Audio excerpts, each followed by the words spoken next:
अस्सलाम वालेकुम वरहमतुल्लाहि वबरकातुहू।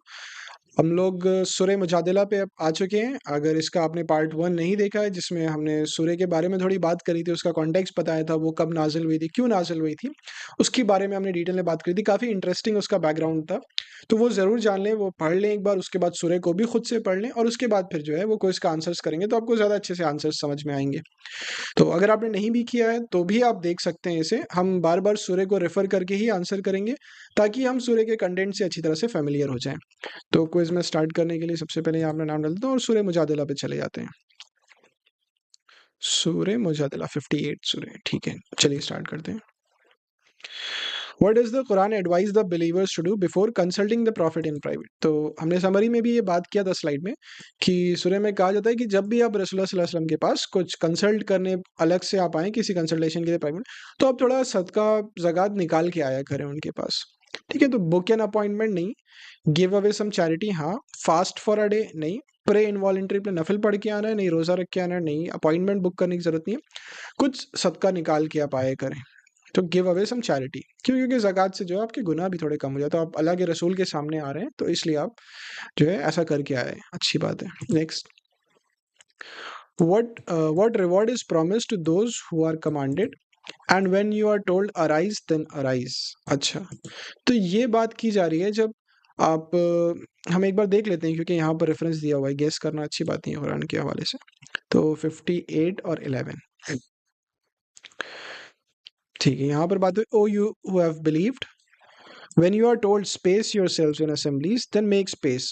Allah will make space for you. And when you are told arise, then arise. Allah will raise you. Raise दोस्तों, अगर हमने बात करी थी कि ग्रुप में उठने बैठने के आदाब की बात की गई है इस सूरे में, तो उसी के बारे में यहाँ पर बात की जा रही है। तो इसका रिवॉर्ड क्या है? And when you are told arise then arise, Allah will raise those who have believed among you and those who were given knowledge by degrees. तो Allah will raise them in degree, Allah will wipe their previous sins नहीं, they will enter gardens beneath which rivers flow नहीं, they will have a house in जन्नत नहीं, Allah will raise them in degree. ठीक है, तो यहाँ पर जो है ये वाला आंसर होगा, पहला वाला। Next, whose complaint did Allah hear in the beginning of the surah? तो बिगिनिंग ऑफ द सूरह में हमें क्या बताया गया था कि अल्लाह ने किसकी शिकायत सुन ली? जो रसूलुल्लाह सल्लल्लाहु अलैहि वसल्लम के पास एक औरत आई थी शिकायत लेके। तो अ window, a woman, an old man, a child, a woman. ठीक है, फैक्ट मुजादिला का मतलब ही होता है द प्लीडिंग वुमन, एक औरत जो अपनी शिकायत फरियाद लेके आई हो। Next, which among the following is not discuss towards the end of the सूरह? अच्छा, तो सूरह के एंड में किस चीज की बात नहीं हुई है? ये भी हमने हमारे समरी में बात करी थी। तो एक बार देख लेते हैं। The trumpet will blow will soon be blown नहीं, ये सूरह के एंड में जहां तक मुझे याद है नहीं बात हुई। Allah will resurrect everyone, followers of Satan will be losers, believers will be successful. हाँ, तो बिलीवर सक्सेसफुल की हमने बात देखी थी, सूरह के आखिरी में हुई थी कि अल्लाह का दीन है, अल्लाह का ही दीन जो है उसी की फतेह होगी आखिरी में। तो ये तो सूरह के एंड में डिस्कस हुआ है। Followers of Satan will be losers, Allah will resurrect everyone, trumpet will blow soon. एक बार हम देख लेते हैं सूरह के एंड में जाकर, शायद हमें ध्यान आ जाए। Unquestionably the party of Allah they are successful, तो बिलीवर्स विल बी सक्सेसफुल, तो यहाँ पर बात की गई है। Satan has overcome them and made them forget remember. Those are the party of Satan. Unquestionably, the party of Satan will be losers.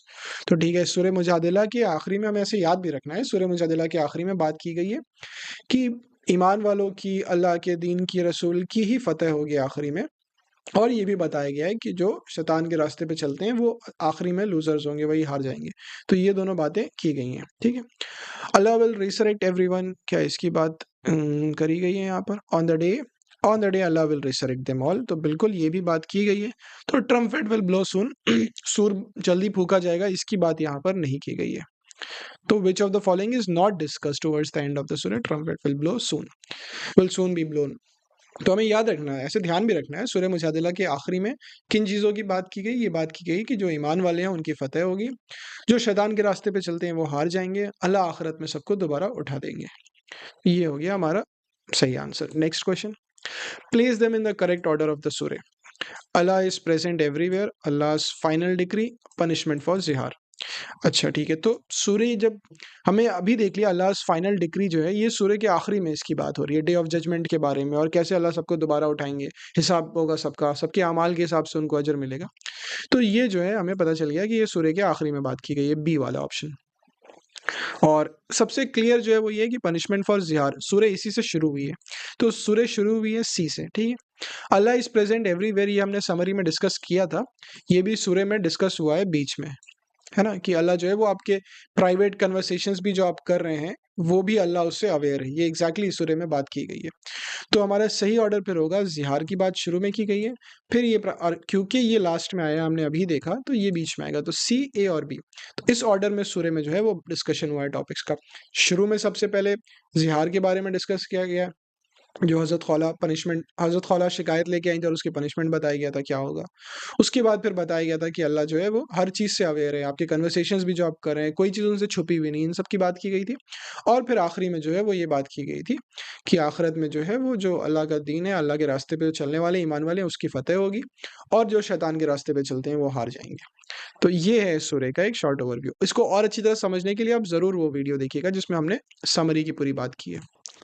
Who were forbidden 58:8 from ridicule and mockery in private conversation yet continue to do so। तो शायद ये hypocrite या juice की बात की जा रही है। हम 58 और 8 पे चले जाते हैं। Have you not considered those who were forbidden from private conversation?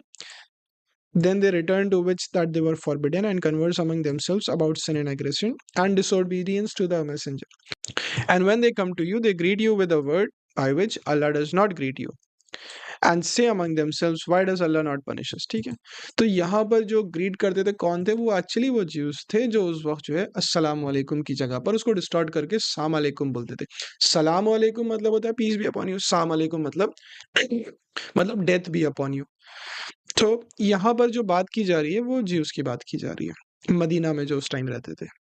Next question, What is the correct order of priority in which the punishment for zihar is decided? तो जिहार की सजा क्या होगी? सबसे पहली सजा ये होगी 2 महीने तक रोजा रखना होगा। पहला ये, अगर आप वो नहीं कर सकते हैं तो फिर आपको 60 गरीब लोगों को खाना खिलाना होगा या एक गुलाम को आजाद करना होगा। And those who pronounce zihar from their wives and then wish to go back on what they said, they must free a slave. तो सबसे पहले जो है वो अच्छा, सबसे पहले एक गुलाम को आजाद करना है, तो फ्रीइंग अ स्लेव, ठीक है। नेक्स्ट जो है, and he does not find a slave then fast for 2 months. अगर गुलाम नहीं आजाद करने को तो आपको 2 महीने तक रोजा रखना है। Freeing a slave, fasting for 2 months. And he who is unable, अगर आप 2 महीने तक रोजा भी नहीं रख सकते, then feeding of 60 poor people. तो सबसे पहली शर्त ये है, आपको गुलाम आजाद करना है। अगर गुलाम नहीं मिल रहा आपको आजाद करने के लिए, तो फिर आपको 2 महीने तक रोजा रखना है। वो भी नहीं कर सकते तो आप 60 गरीब लोगों को खाना खिलाइए। ये हमारा आंसर होगा। मैंने समझने में गलती कर दी क्या? Freeing a slave, does not find a slave, then fast for 2 months consecutively before they touch one another, and he was another, then feeding of 60 people। हाँ, आंसर यहाँ पे गलत दिया हुआ है। सही आंसर यही वाला ऑप्शन होगा। इसे बाद में मैं होपफुली करेक्ट कर दूँ। Which of these is not mentioned in the surah? The practice of zihar, इसकी बात की गई है सूर्य में। पूरा मेन थीम ही यही था सूर्य का। Etiquettes of sitting in assemblies, ये भी बात की गई है सूर्य मुजादिला में। डीलिंग विद आइडल वर्शिपर्स और day of judgement, day of judgement की आखिरी में बात की गई है। Etiquettes of sitting in assembly बात की गई है। द प्रैक्टिस ऑफ जिहार की भी बात की गई। तो डीलिंग विद आइडल वर्शिपर्स नहीं है, क्योंकि इसका एक रीजन ये भी है, ये मदनी सूर्य, अभी हमने देखा ज्यूस कैसे ग्रीट करते थे, उन सब की बात की गई है। तो ये मदनी सूर्य है। उस वक्त आइडल वर्शिपिंग उतना इंपॉर्टेंट सब्जेक्ट नहीं है उस वक्त की सूर्य में, क्योंकि मक्का में जब सूर्य नाजिल होती थी तब वहां पर जो है तौहीद और आइडल वर्शिप को जो है कंडेम किया जाता था। क्योंकि ये मदनी सूर्य है तो मोस्टली यहाँ पर हमें आइडल वर्शिपिंग से कम और रूल्स और रेगुलेशंस, क्योंकि मदीना में एक स्टेट स्टैब्लिश कर रहे थे, एक रियासत की तरह रसूलुल्लाह सल्लल्लाहु अलैहि वसल्लम ने स्टैब्लिश करा था, तो वहां पे रूल्स रेगुलेशन ज्यादा थे। डीलिंग विद आइडल वर्शिपर्स नहीं है सूर्य में। ठीक है, pick the correct order in which these subjects occur in Surya. ठीक है, एक बार फिर से हमें सूर्य का ओवरव्यू मिल जाएगा, जिहार, एटिकेट्स और हियर आफ्टर। तो असल में इसी ऑर्डर में ही बात हुई है। सबसे पहले जिहार की हमने बात करी थी सूर्य में, उसके बाद फिर जो है वो बात करी गई थी एटिकेट्स, आदाब के, उठने बैठने के, और फिर आखिरत की बात की गई। तो ए, बी और सी ही हमारा ऑर्डर होगा। Which of the following is not discussed in the Surya? अच्छा, अल्लाह इज ओमनी प्रेजेंट, हाँ कहा गया था कि अल्लाह सब कुछ सुन रहा है आपका जो कन्वर्सेशन है, प्राइवेट कन्वर्सेशन एंड विस्पर्स, हाँ। फॉल्स डीटीज इन मक्का, नहीं, इसकी बात नहीं की गई। लायर्स, फॉल्सली स्वेरिंग, तो ये भी, ये सारे टॉपिक्स डिस्कस हुए हैं। फॉल्स डीटीज इन ऑफ मक्का ये डिस्कस नहीं हुआ है, मदनी सूरह है इसलिए। तो देखिए आपको बार बार इन क्वेश्चंस को आंसर करते करते सूर्य का कंटेंट बार बार हमें ध्यान आ रहा है कि ठीक है, जिहार की बात की गई थी, अल्लाह हर जगह प्रेजेंट है, सारे कन्वर्सेशन सुन रहा है, ग्रुप में एटिकेट्स, आपके उठने बैठने के आदाब, इनका डिस्कशन हुआ है, आखिरत की बात की गई है उसके बाद। तो ये सारी चीजें इस सूरह में डिस्कस की गई हैं, फॉल्स डीटीज ऑफ मक्का नहीं किया गया है। ठीक है, तो हमारा स्कोर आ गया, ठीक था, एक आंसर गलत था इसमें। बाकी इसी तरह से जब आप आंसर्स करते रहेंगे, बार-बार सूर्य को पलट-पलट के देखते रहेंगे, तो करते-करते छोटी सूर्य तो आपको ज़रूर जो है वो क्लियर हो जाएगी कि ठीक है भाई, इस सूर्य में ये चीज़ें बात की गई हैं। और नेक्स्ट टाइम उसका फ़ायदा ये भी होता है ना, कभी आपको कुछ अगर डिस्कशन में भी कभी कहीं पर कुछ बात आएगी ज़िहार की, या जैसे हम वालेकुम सिर्फ़ बोलते हैं, क्या रीज़न है उसका, कहाँ से वो आया, तो उसको आप फिर इस सूर्य में देख सकते हैं कि यहाँ पर ही बताया गया था कि सलाम जो है वो थोड़ा-सा डिस्टॉर्ट करके बोलने लगे थे, इसलिए हमने सिर्फ़ बोल दिया वालेकुम, मतलब तुम पर भी हो। तुम अगर मुझे कहते हो अस्सलामु अलैकुम, पीस बी अपॉन यू, तो वालेकुम, तुम पर भी हो। तुमने अगर थोड़ा-सा उसको डिस्टॉर्ट करके ओवर स्मार्टनेस दिखा के बोला अस्सलाम वालेकुम, तो मैंने बस बोल दिया वालेकुम, फिर भी मेरा जवाब वही था और वही है तुम पर भी। तो इस तरह की चीज़ें आपको पता चल जाएगा, अच्छा ठीक है, ये सूरह मुजादिला में डिस्कस हुआ था। ज़िहार क्या है उसके बारे में सूरह मुजादिला में, कौन-सी सहाबा थी जिनके फरियाद पर सूरह नाज़िल हो गई थी शिकायत पर, तो सूरह मुजादिला थी। उसके एंड में क्या बातें हुई हैं, तो आपको एक ओवरऑल सूरह का एक ब्रॉड समरी आपके दिमाग में बैठ जाएगी। इस तरह से आप रेगुलर आंसर करते रहेंगे। तो ऐसे ही पढ़ते रहिए सूरह, समझते रहिए, उनको आंसर्स करते रहिए, रिविज़िट करते रहेंगे तो अच्छी तरह से आपको कंटेंट उसका मेमोराइज़ हो जाएगा। यहाँ तक देखने के लिए आपका बहुत शुक्रिया, जज़ाकल्लाह खैर। उम्मीद है आपको कुछ नया सीखने को मिला होगा।